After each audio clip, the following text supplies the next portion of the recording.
다음은 정치면으로 좀 넘어가도록 하겠습니다. 이준석 신임 대표에 대한 기사가 오늘까지도 계속 나오고 있는데 앞으로도 또 나올 수 있을 것 같아요. 사진 한 장 좀 보겠습니다. 휴일이었어요. 휴일이었는데 이준석 대표가 이제 당내 협의를 위해서 국회의사당으로 출근을 하면서 여기 자전거를 타고 왔습니다. 김종욱 교수, 이게 따릉이라고 불리는 건데 뭐 서울시가 운영하는 뭐 공유 자전거 뭐 이런 게 될 겁니다. 그러니까 지하철역에 내려가지고 글쎄요, 예전 같은 이제 뭐 당 대표를 생각해 보면은 국회의사당 앞에 이제 검은 의전차가 내려서가지고 거기서 내리는 모습이 아니고 국회의사당역에서 이 자전거를 타고 국회 본청으로 들어왔다는 얘기거든요. 어떻게 많이 달라진 것 같긴 해요. 이 사진만으로 보면. 그러면 이제 고급 세단, 검은색 고급 세단이 들어오고 거기서 내리고 문이 열리고 뭐 이런 게 예를 들면 기성 정치인들이 보여왔던 방식의 정치인 의전이었다고 얘기한다면 저는 이준석 신임 당대표의 행보라고 하는 건 서민들이 타고 다니는 자전거를 통해서 저런 뭐 메시지는 과거와 다르게 새로운 정치들은 서민의 이해와 요구들을 반영하는 정치여야 된다. 그리고 기성 정치인들이 누리고 있는 특권이라고 하는 것과 반대되게 소위 특권이 없는 이런 정치를 해야 된다라고 하는 의미라는 생각이 분명히 들어요. 저는 그래서 뭐 처음 시작한 이준석의 행보로서는 상당히 의미 있는 행보라는 생각이 들지만 또 하나의 생각은 뭐냐면 저는 이준석 당대표에 대한 상당히 많은 열광도 있지만 우려도 분명히 있다. 그렇겠죠. 그 이유는 뭐냐면 저는 이준석이라고 하는 정치인이 10년 동안 정치를 했긴 했습니다만 제가 볼 땐 쭉 꾸준히 올라왔다기보다는 어느 순간 발견이 된 거예요. 소위 보수 중도 유권자층에게 정권 교체를 해야 되는데 분명히 가능성은 있지만 기존에 있는 국민의힘의 정당의 모습으로는 불안한데 불만이 있는데 이런 와중에서 어느 순간 이준석이라는 정치인이 눈에 딱 보이기 시작한 거거든요. 그러니까 갑자기 기준이 확 올라갔죠. 저 이제부터 아마 유권자들이 이준석이라고 하는 새로운 정치인, 당대표에 대한 검증을 시작할 거라는 생각이 드는 거고요. 저는 그런 첫 검증으로서 소위 따릉이라는 선택은 상당히 의미가 있다. 하지만 저것이 퍼포먼스의 형태로만 흐르면 안 되겠다. 자, 그야말로 대중의 삶들을 이해하겠다라고 하는 진심이 반영된 따릉이라면 오케이. 하지만 그렇지 않다라고 얘기한다면 시간이 지나면 지날수록 검증의 강도는 높아질 수밖에 없기 때문에 저는 시작은 아주 좋았다라는 생각이 듭니다. 하지만 더 중요한 건 저런 퍼포먼스보다 더 중요한 진정성 있는 정책의 일관적인 추진과 혁신 이런 모습들을 계속 보여줬으면 좋겠다. 그래야 여의도 정치가 바뀌지 않을까 이런 생각을 하게 됩니다. 사실 정치인들이 이제 보여주기식 이제 퍼포먼스라고 표현하셔서 그런 것들을 사실 많이 하긴 합니다. 근데 이준석 대표 같은 경우에는 사실 전동 킥보드를 타고 다니는 모습은 뭐 저도 봤었고 그게 이제 규제가 심해가지고 자전거로 교체를 했다고 하는데 일단 화제가 됐습니다. 이 부분에 대해서 이준석 대표 얘기 좀 한번 들어보도록 하겠습니다. 킥보드를 타고 다니는 당대표, 지하철을 타는 당대표, 뭐 곳곳에 뉴스가 이렇게 쏟아질 것 같아요. 이제 킥보드 규제가 강해져가지고요. 이제 따릉이 타고 다닙니다. 이준석 다 좋은데 능력 있고 좋은데 인사 잘 안 해, 인사성 안 밝아 이런 얘기하는 사람이 있었어요. 예. 저는 뭐 그게 좀 의아스러운 게요. 네. 제가 인사 잘하고 다닙니다. 신문 내용 살펴보도록 하겠습니다. 의전보다는 실용성, 대중교통 타고 출근을 했습니다. 오늘이 공식적으로 첫 일정을 시작하는 날인데 어디 가느냐가 또 정치적 메시지를 줄 수가 있습니다. 첫 일정도 전직 대통령 묘역 대신에 천안함 연평해전 용사묘역을 선택을 했습니다. 윤기찬 변호사님. 그러고 보니까 과거의 당 대표들은 첫 일정으로 현충원 간 것이 전직 대통령 묘역. 그런데 이번에 이준석 대표는 대전으로 내려갑니다. 이건 어떤 메시지가 있나요? 시의성이 좀 있죠. 천안함 침몰 시기도 맞물려 있고 또 천안함 관련해서 최 함장과의 어떤 민주당 출신 부대변인의 또 공격도 있었고 그리고 묘하게 또 천안함이 침몰된 게 2010년이기 때문에 이준석 대표와 그때 돌아가신 분들하고 연령대가 비슷해요. 그러니까 여러 가지 함의 이시 간 것이고 저는 상당히 선택을 잘 했다고 보고요. 전직 대통령 묘역은 사실은 또 가면되는 것이고 그래서 시의성하고 좀 시의성이 주어지는 일이 아니기 때문에 또 하나는 이제 일정의 편의도 좀 있던 것 같아요. 이제 광주도 또 방문해야 되기 때문에 또 갔다 2시까지 또 와서 최고위원회도 개최를 해야 되거든요. 그러니까 여러 가지 사정을 고려했는데 어쨌든 대전 현충원을 가는 것은 이 대표의 선택이었다고 보고 거기에는 상당한 의미가 있다. 앞으로 정책이나 행보에 있어서 상징적인 행보다 이렇게 생각을 하고요. 예. 저는 따릉이 저런 부분이 앞으로는 정치권에 이색적인 장면이 아닌 걸로 인식이 돼야 될 것 같아요. 일반화되는 모습. 유럽에서 상당히 좀 일부 정치인들은 벌써 저런 행보가 있었고. 그렇죠. 가방 맨 국회의원도 많아요. 네. 예. 그래서 이제 지금은 이준석 대표의 팬덤 정치로 시작이 됐지만 이것이 정당에 대한 지지층 확대로 귀결이 되면 더욱 좋고 예. 전체 정치권에 주는 메시지가 사실은 정치권의 행보라는 게 느렸잖아요. 예, 여론이 앞서가고 여론을 항상 따라가는 식의 행보가 있었는데 이준석 대표가 나오면서 큰 파도를 올라타서 여론과 같이 가는 또는 여론보다 반발짝 앞서가는 이런 정치권의 문화로 자리 잡을 수 있는 계기가 됐다 이렇게 생각합니다. 하나만 더 여쭤볼게요. 이제 현충원 갔다가 광주로 내려갑니다. 이제 건물 붕괴 사고 그 현장에 이제 추모하기 위해서 간다는 건데 야당 대표, 보수 야당 대표가 첫 일정으로 광주를 찾아간다는 거에 대한 의미를 부여하는 분들도 많이 있어요. 그 부분은 어떻게 해석을? 근데 국민의힘이 사실은 광주를 특별히 의미를 부여해서 간 적은 이제 오래됐어요. 네. 김종인 위원장 때도 가서 무릎도 꿇고 그랬죠. 그다음에 동행이라고 해서 제2의 지역구로 해서 지역을 상당히 챙기는 그런 프로젝트도 진행하고 있고요. 그러니까 국민의힘과 호남의 어떤 연결성은 상당히 강화되고 있었다. 그리고 이준석 대표가 지금 그 합동 분향소를 가는 것은 약간 늦었죠. 어떻게 보면 국민의힘 입장에서 보면 당대표 선거가 있었기 때문에 늦었는데 늦은 감이 있는 이런 여론의 의식을 한 부분도 있는 것이고요. 원래는 조금 늦게 16일 날 가게끔 돼 있었는데 본인이 빨리 가자고 한 부분입니다. 아, 본인의 의지였나요? 네, 당 일정은 16일 날 방문하게 돼 있었는데 본인이 예. 좀 가고자 하는 의지가 있었고 어쨌든 호남의 배려라기보다는 이제는 그런 의식 없이 자연스러운 행보다. 예. 왜냐하면 있을 수 없는 참사가 벌어진 것이기 때문에 당의 일정에 불구하고 조금 늦었지만 지금 방문하는 것은 사실은 특별한 정치적 의식 없이 가는 것이다. 이렇게 이해하면 좋을 것 같습니다. 알겠습니다. 이 내용도 한번 보겠습니다. 이제 이런 모습에 대해서 대중과 접촉편이 넓어질 것이라는 긍정적인 시각도 있고 하지만은 당대표에 걸맞은 격식도 필요하다라는 지적이 있습니다. 이준석 대표의 리더십 뭐 등등에 대해서는 뒤에서 잠깐 살펴보도록 하도록 하고 다음 신문 한번 보도록 하겠습니다. 이번 전당대회에서 이준석 대표가 이런 모습을 보여줬습니다. 세 가지가 없었습니다. 문자 홍보, 캠프 사무실, 지원 차량이 없는 선거를 치렀습니다. 전당대회 앞두고 무려 1억 5천만 원의 후원금이 답지를 했는데 실제 이준석 대표가 사용한 돈은 3천만 원. 억소리 나는 전대 관행도 깼다. 이준석 대표는 돈 안 드는 선거를 보여주고 싶었다라고 얘기를 했습니다. 캠프 임대료, 현수막 제작비 등을 아꼈습니다. 남은 후원금은 당직자 선발 배틀에 사용하겠다라고 얘기를 했습니다. 윤경호 의원님, 이 세 가지요. 문자 홍보, 사무실, 지원 차량. 낯익은 모습이었거든요. 이번에 없이 됐다는 거에 의미가 있는 것 같아요. 그렇습니다. 선거운동 기간 중에도 저것 때문에 엄청난 주목을 받았잖아요. 예. 저는 특히 혼자 다니는 모습이 굉장히 인상적이더라고요. 특히 지하철 타고 다니고 대중교통 타고 다니고 지방에 내려갈 때 KTX 타고 내려갔잖아요. 과거 같으면 옆에 수행원이 있고 유세 차량 같은 것들 이동하고 그랬지 않습니까? 예. 거기에 이제 돈이 드는 건데 사실 이번에 돈이 안 들게 된 거에는 코로나라는 것 때문에 바뀐 환경도 한몫했죠. 특수성도 있었죠. 그렇습니다. 대면을 하면서 벌이는 선거운동을 우선 피대면자들이 꺼리지 않습니까? 예. 그런 점에서는 코로나 덕분도 있지만 기본적으로 이준석이라는 새로운 얼굴이 새로운 방식의 선거운동 기법을 채택했다. 예. 참 다 맞물린 것 같아요. 예. 좀 궁금한 게 저렇게 모아진 후원금이 그다음에 어떻게 되는가 봤더니 우리 정치자금법에는 소속하고 있는 당에 귀속하도록 그렇게 그렇더라고요. 돼 있더라고요. 그러면 뭐 그런 점에서도 굉장히 저는 의미가 참 크다 보고요.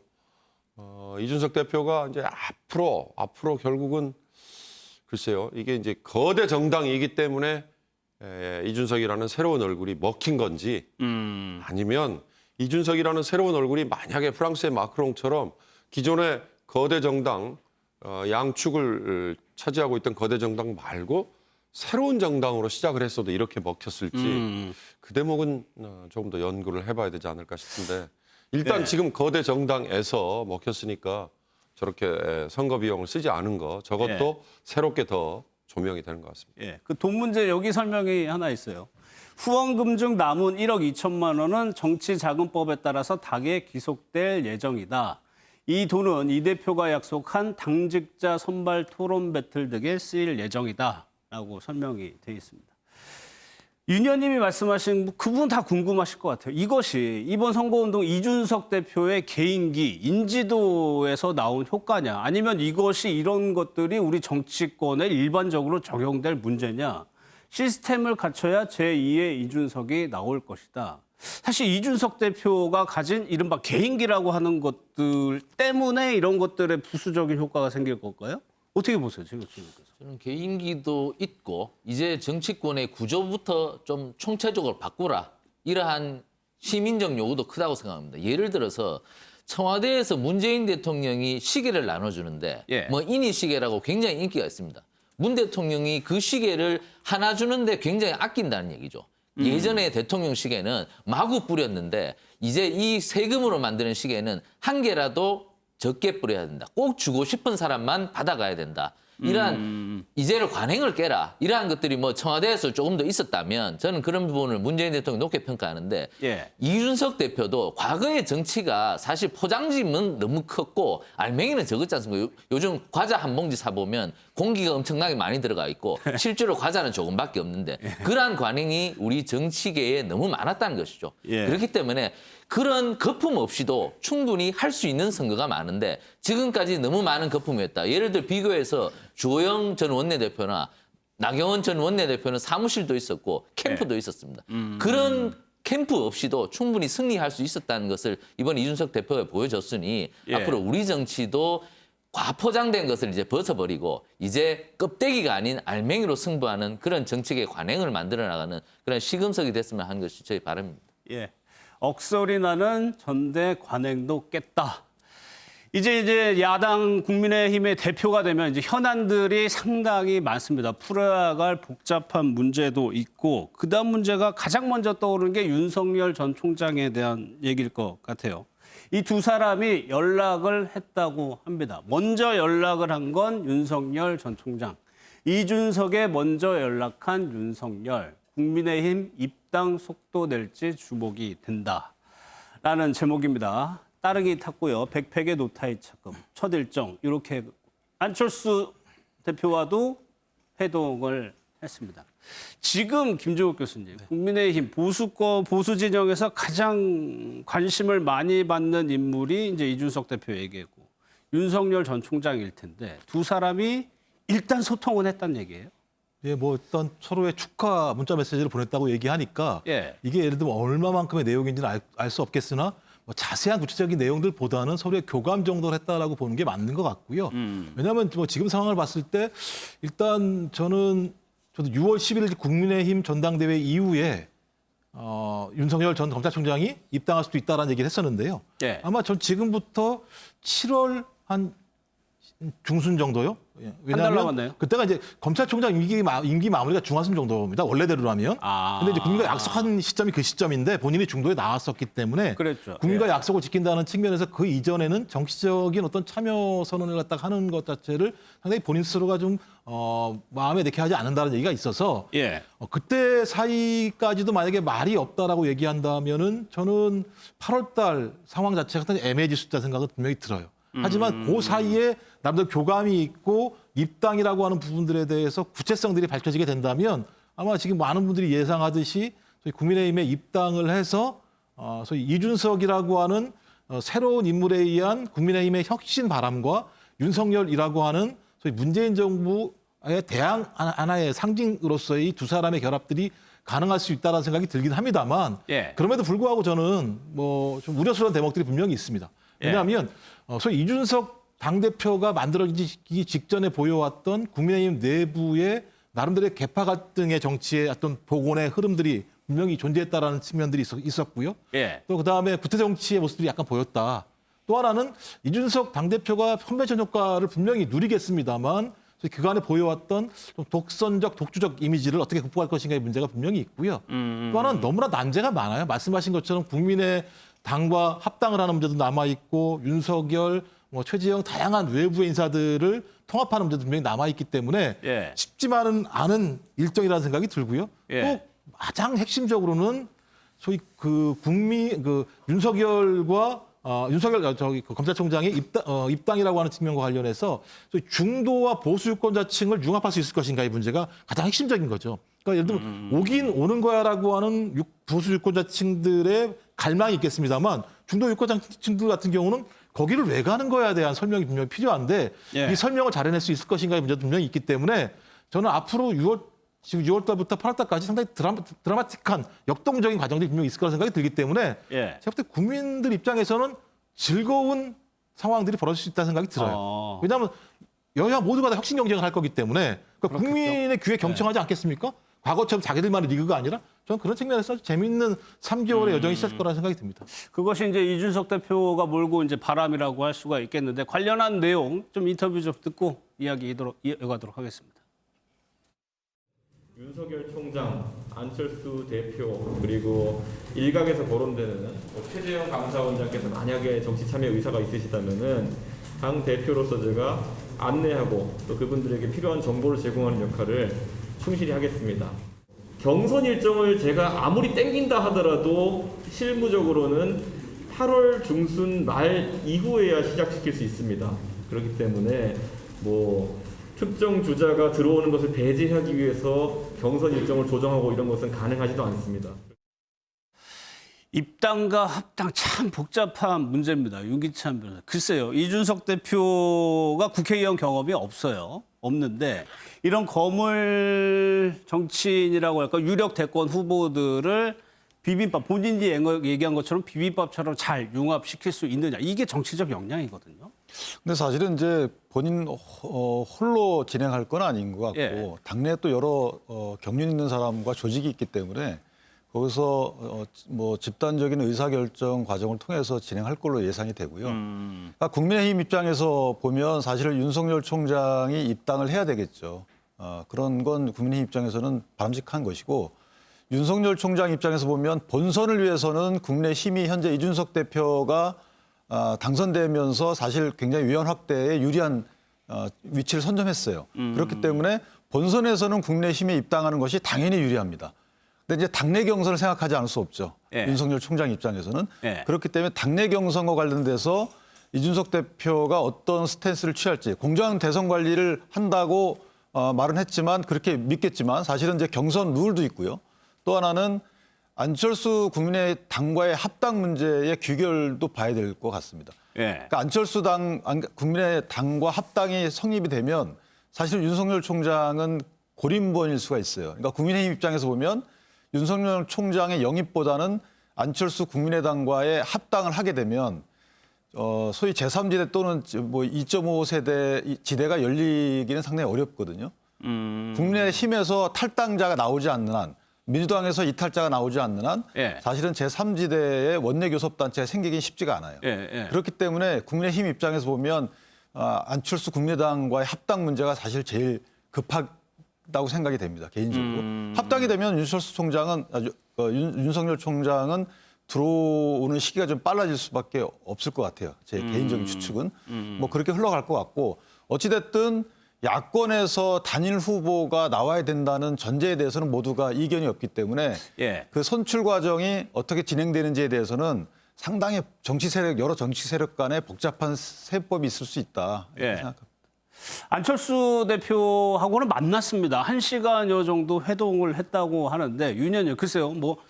경선 과정에서도 그래서 불편한 관계라고 했나요? 그거 맞다라고 했는데 당대표가 된 이후에 그런 그 전에 있었던 경험적인 관계하고 당대표의 직함을 가지고 만나는 거하고 많이 달라질까요? 그러나 상당히 파격적이대요. 저는 예. 두 사람이 만난 지역이 상계동 어디라면서요? 그 동네에 있는 카페에서 만났다. 그런 것도 상당히 이준석답다. 그런 그러니까 여러 가지 앞으로 하는 보여주는 행동 하나하나가 그야말로 파격일 것 같아요.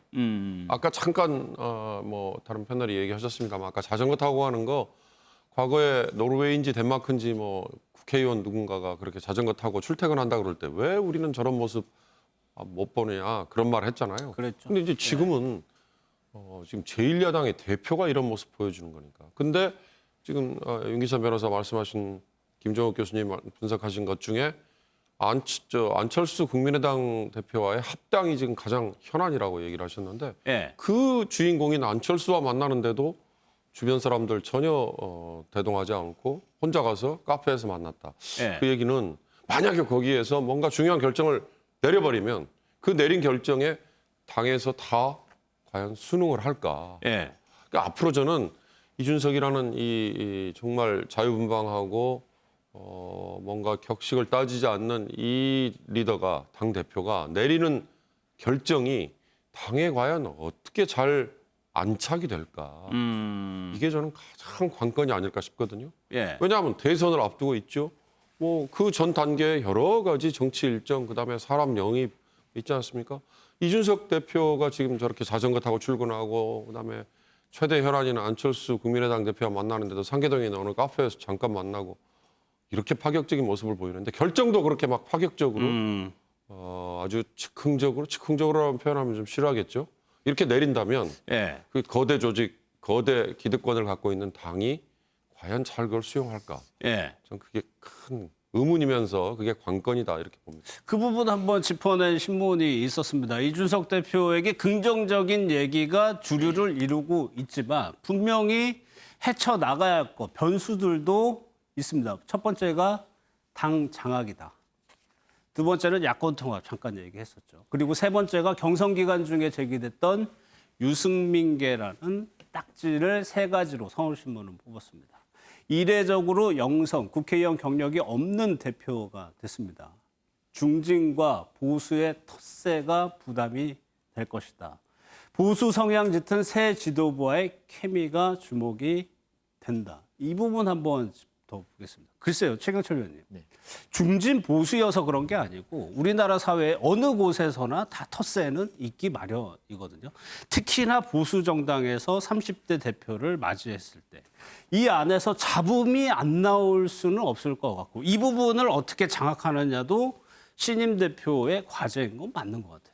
텃세를 이기기 위해서는 당을 장악해야 된다고 서울신문에 썼는데 맞는 얘기죠. 그렇다면 예. 당을 장악하기 위해서는 어떻게 해야 되느냐. 당의 지지율을 지금처럼 고공행진을 만드는 것이 중요하죠. 그렇다면 고공행진을 만드는 것의 최대 관건은 문재인 대통령이죠. 문재인 대통령은 어떤 대통령보다 임기 말에 지지율이 높은 대통령입니다. 예. 그 지지율을 끌어내리면서 국민의힘의 지지율을 동시에 끌어올려야 됩니다. 그러면 당을 손쉽게 장악할 수 있죠. 그때부터는 누구도 이준석을 욕할 수 없습니다. 그런데 예. 지금 문 대통령의 지지율이 레임덕이 찾아오지 않고 지금 그 백신 접종이 끝나버리고 계속 지지율이 올라가기 시작하면 예. 이준석 대표를 향한 손가락질이 시작된다는 것이죠. 그러니까 문 대통령을 빨리 넘어서고 예. 문 대통령에 대한 공격을 최대한 효율적으로 그리고 뭐 자전거를 타고 다니듯이 아주 손쉽게 설명할 수 있는 능력을 갖춰야 된다. 그러면서 당의 지지율을 극대화시키면서 문 대통령의 지지율을 끌어내린다면 당은 쉽게 장악되고 텃세는 절대 부릴 수 없다. 저는 그렇게 보고요. 그리고 야권 통합은 솔직히 말해서 저는 좀 더 어려운 문제라고 생각합니다. 예. 안철수 대표는 이준석 대표를 잘 압니다.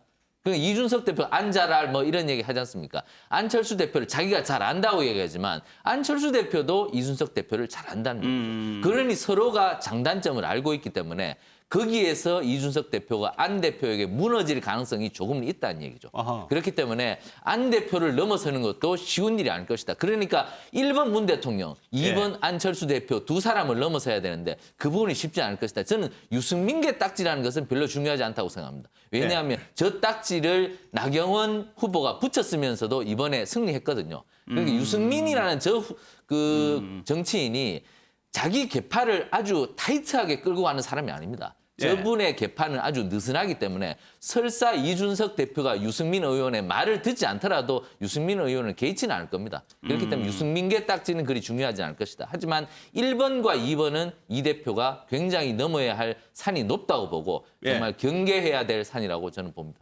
최경철 이제 위원께서 당을 장악하기 위해 가장 손쉬운 방법은 당의 지지율을 올리는 것이다. 그렇다면은 당의 지지율을 올려놨기 때문에 당원들이나 최고위 지도부에서 이 대표의 얘기를 경청할 것이다라는 방법이에요. 김종욱 교수가 보시기에는 어떻게 보십니까? 당 장악과 야권 통합 이 부분을 이준석 대표도 분명 지금 염두에 두고 구상을 하고 있을 거란 말입니다. 다른 최고위원들 이번에 새로 임명된 선출된 최고위원들의 성향까지 감안을 한다면 잘 될 것이냐? 어떻게 예상하세요? 저는 당분간은 순항할 가능성이 높다고 생각을 해요. 예. 이유는 뭐냐면 저는 보수 유권자층 같은 경우가 소위 정권 교체에 대한 갈망이 너무나 많이 있습니다. 그러니까 4번의 전국 선거를 패배했어요. 기존 체제를 가지고는요. 그러니까 도대체 기존 체제를 가지고는 그 보수 유권자층이 생각하는 정권 교체 가능성이 없다고 생각을 하기 때문에 그 가능성들을 외부에 있는 윤석열 전 검찰총장으로 찾았던 거고 예. 내부에서는 이준석이라고 하는 새로운 인물을 발견한 거라는 생각이 들고요. 또 최고위원도 마찬가지입니다만 상당히 전략적인 판단을 많이 했어요. 조수진 의원 같은 경우도 마찬가지입니다만 호남 출신의 최고위원을 1등으로 만들었단 말이에요. 저 이런 것들은 상당히 보수 유권자층들이 과거와는 다르게 아주 전략적인 선택들을 해오고 있기 때문에 그 목표는 정권 교체. 예, 예. 그래서 당분간은 적어도 이준석 당대표가 약간의 실수가 있다고 하더라도 그런 부분들의 지지율을 통해서 보완할 거라는 생각이 저는 분명히 듭니다. 하지만 갈 길이 좀 상당히 좀 험난해요. 말씀하신 것처럼 합당이라는 길이 쉽지 않은 길입니다. 그다음에 또 입당을 시켜야 되는데요. 입당이라고 얘기하는 건 당이 얼마만큼 혁신할 수 있는지에 대해서 그 혁신이라고 얘기하는 거는 윤석열 검찰총장이 들어와도 무방할 정도의 상황까지 혁신을 해야 되는 부분이거든요. 이건 또 쉽지 않은 문제가 분명히 있고요. 거기다가 만약에 또 경선까지 하게 되면 다른 후보들의 입장을 조율해야 되는데 다 아시겠습니다만 홍준표 그 무소속 의원부터 시작을 해서 윤석열 전 검찰총장까지 스펙트럼이 너무나 넓게 펼쳐져 있고요. 네. 아마 올라와서 논쟁을 벌이게 되면 상당히 예를 들면 국민에게 거친 싸움까지 갈 수 있다는 생각이 들고요.